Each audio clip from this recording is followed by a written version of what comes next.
तब्बल 25 वर्षांपूर्वी एक नाटक मराठी रंगभूमीवर आलं, ते एक वादळ घेऊनच। नाना पाटेकर, रीमा लागू, उषा नाडकर्णी आणि चंद्रकांत गोखले अशा दिग्गजांनी साकारलं एक धगधगतं वास्तव। जयवंत दळवी लिखित पुरुष हे वास्तव नव्या पिढीसमोर मांडण्यासाठी पुरुष नावाचा स्फोट पुन्हा एकदा रंगभूमीवर येतोय। आसमी प्रोडक्शन सादर करीत आहे जयवंत दळवी लिखित आणि मोहन जोशी दिग्दर्शित पुरुष। आमची आई नेहमी म्हणायची, मुलीच्या जातीनं बाहेर जाऊ नये आणि काळोख पडेपर्यंत बाहेर राहू नये। अगं बाई, मुलीवर ना आठवलं, तिने मला पत्रकाचे गठ्ठे करून ठेवायला सांगितले।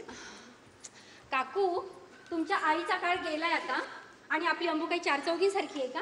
अण्णांची मुलगी आहे ती, अण्णांची। काकू, रागवू नका, पण तुमच्याशी लग्न केलं हा अण्णांचा मोठेपणा नाही का? 30 वर्ष ऐकतेय मी हे।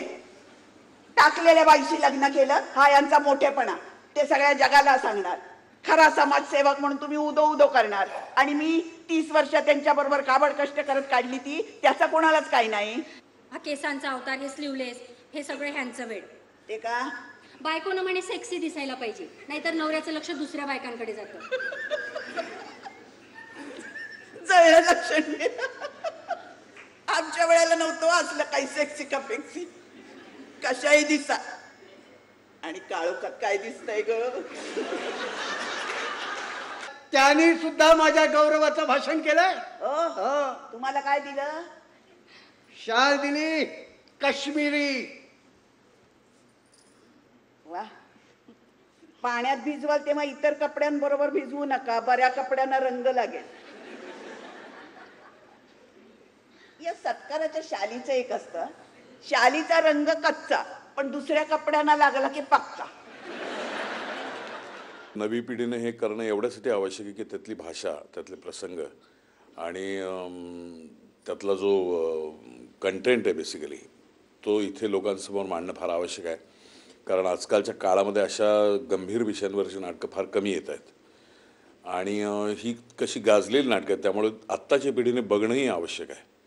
एवढ्यासाठी म्हणून नीलम शेरकेने हे नाटक परत काढलं आहे आणि दिग्दर्शन म्हणजे मी केवळ हाऊस म्हणून दिग्दर्शन केले, मी काही खरा दिग्दर्शक नव्हे, परंतु माझी टीम खूप चांगली आहे आणि मुख्य म्हणजे खूप कष्ट घेणारी होती आणि आत्तापर्यंत आम्ही 9 प्रयोग केले, आमचे 9ही प्रयोग अतिशय छान झाले। कुठे जाऊन आला? नांदेड दलित साहित्य संमेलन, नंतर लातूर, तिथं नामांतर परिषद, काय विचार नका। एका अर्थाने नामांतर होत नाही ते बरं आहे का? तुम्हा लोकांना चळवळीसाठी एक कायमचा विषय मिळतो ना रे। अण्णा, तुम्ही त्याच नामांतराच्या विषयावर बोलून सिद्धार्थला उगाच चिडवत जाऊ नका। अवा पाटील सवर्ण, त्यातून पैसेवाला जमीनदार आहे आणि त्यातून सत्ताधाऱ्यांच्या गोटातला, तो न्याय विकत घेऊ शकतो बरं का? नाही, पण आज सकाळी ती बातमी वाचतात मला धक्काच बसला। सगळं दिवसा डवळा होऊन चौरून पुरावा नाही म्हणजे काय, तोच विषय घेतला मी भाषणाला, त्यामुळे भाषणाचा रंगला म्हणतोय। आणि मुंगी प्रचंड गर्दी, मुंगी शिरायला सुद्धा जागा नव्हती। तू गेली होतीस भाषणाला? मग तुला काय माहित मुंगीला जागा नव्हती ते? बाहेर बागेत बघ मुंग्यांची रीग लागलीये। तिकडे शिरायला जागा नव्हती म्हणून इकडे शिरल्या आमच्या गुलाबांची।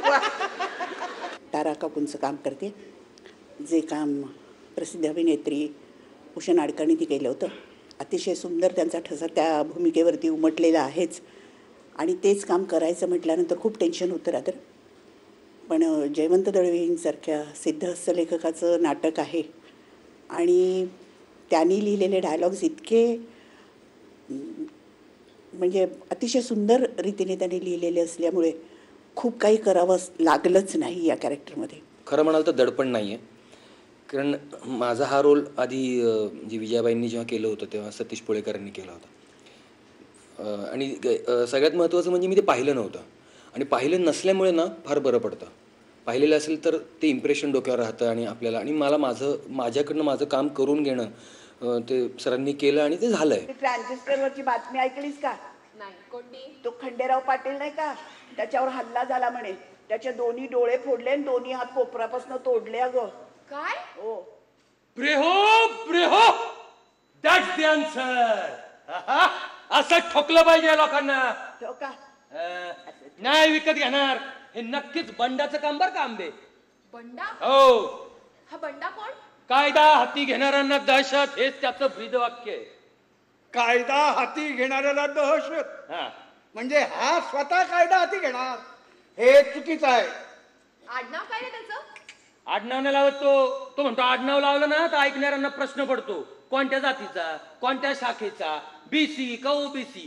बंडा म्हणलं की मायला कटकटच नाही. परत हे नाटक करताना खूप आनंद झाला. आनंद अशा अर्थी की एक चॅलेंजिंग नाटक आपण करतो, त्यातला एक महत्त्वाचा रोल आपण करतो. जो रोल एका काळी चंद्रकांत गोखलेंनी गाजवला होता तो रोल आपण करतो. आणि मुख्य कॅरेक्टर हे एक स्वातंत्र्य सैनिक आहे, एक शिक्षक आहे, मध्यमवर्गीय करारी माणूस आहे, त्याच्या मुलीवरती बलात्कार करण्याचं हातबल आहे. हे सगळं असं ते कॅरेक्टर आहे. तुमच्या लग्नाचं काय? का काके झोळी अडकून फिरणार गावभर? लग्न करणार होता मी. अगं पण तो खालच्या जातीतला. मी म्हणत नाहीये त्याला खालचा. मला लग्न नाही करायचंय त्याच्याशी. मला विचारायचंय, जो आपलं पोट भरू शकत नाही तो तुझं कसं भरणार आहे? ते आम्ही आमचं बघून घेऊ. तुम्ही कोणीही काळजी नका करू, ठीक आहे? दडपण मी नाही घेतलं, कारण ती टीमच सगळी एकदम दिग्गज होती. तर त्यांचं दडपण न घेता केलं तरच काम होईल असं कुठेतरी जाणवलं, आणि म्हणून दडपण न घेता काम करायचं ठरवलं आहे. तर सगळ्यांना ते आवडेल अशी अपेक्षा आम्ही करतो आणि आम्ही त्याप्रमाणे प्रयत्न पण करतो आहे. तर मी आवर्जून विनंती करीन सगळ्यांना की एकदा तरी आमच्या नाटकाच्या प्रयोगाला या आणि रसास्वाद घ्या. गुलाबराव सांभाळ, जरा सावरून.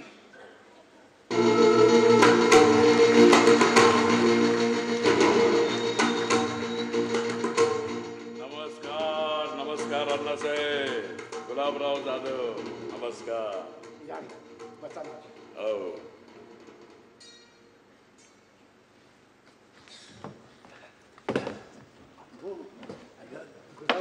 अण्णासाहेब पाय लागू. हे काय करताय? काय करताय म्हणजे काय अण्णासाहेब? खरं तर डोकं ठेवायला पाहिजे पायावर. अहो पायावर डोकं ठेवावं अशी पाय तरी कुठं घावते आजकाल. मराठी नाटकं पुन्हा चालावी, थिएटरच्या तिकीट बारीवरती तेवढीच हाऊसफुलची गर्दी व्हावी, लोकांनी भरभरून हे प्रयोग बघायला यावे आणि जुन्यातनं नवीन पिढीने आमच्या काहीतरी शिकून घेतलं पाहिजे. त्याचा रिस्पॉन्स अप्रतिम होता. म्हणजे टचवूड आतापर्यंतचे आता हे तिसरं नाटक आहे, आमचं तिसरं सोनेरी पान आहे आणि प्रत्येक प्रयोग हाऊसफुल आहे. डॉक्टर लोहिया म्हणायचे ना, भारतीय स्त्रियांसमोर आदर्श पाहिजे तो द्रौपदीचा. कारण द्रौपदी शरण जाणारी नव्हती. बिलकुल नव्हती. तिनं प्रत्येक वेळी पुरुषांना प्रश्न विचारलेले आहेत. प्रश्न विचारले आणि जाब विचारून पराभूत केलेला आहे. पराभूत केलेलं आहे. अगदी बरोबर, अगदी बरोबर. पण आपल्याकडे सीता सावित्रीची देवळं दिसतील, द्रौपदीचं नाही दिसणार. कसं दिसणार बाई? 5-5 पुरुषाबरोबर शय्या सोबत गेली बाई, तिचं देऊळ कसं काय दिसायचं? ह्यालाच डॉक्टर लोहियांनी विकृत बुद्धी म्हटलंय. पुरुषाची गलिच्छ आणि विकृत बुद्धी. एकेकाळी मराठी रंगभूमीवर वादळ उठवणारी नाटकं आजही प्रेक्षकांच्या तशाच हाऊसफुल प्रतिसादात रंगत जातात. रंगभूमीवरची ही जादू मोठ्या उमेदीनं आणि ताकदीनं जतन करणाऱ्या या टीमला आपण शुभेच्छा देऊयात.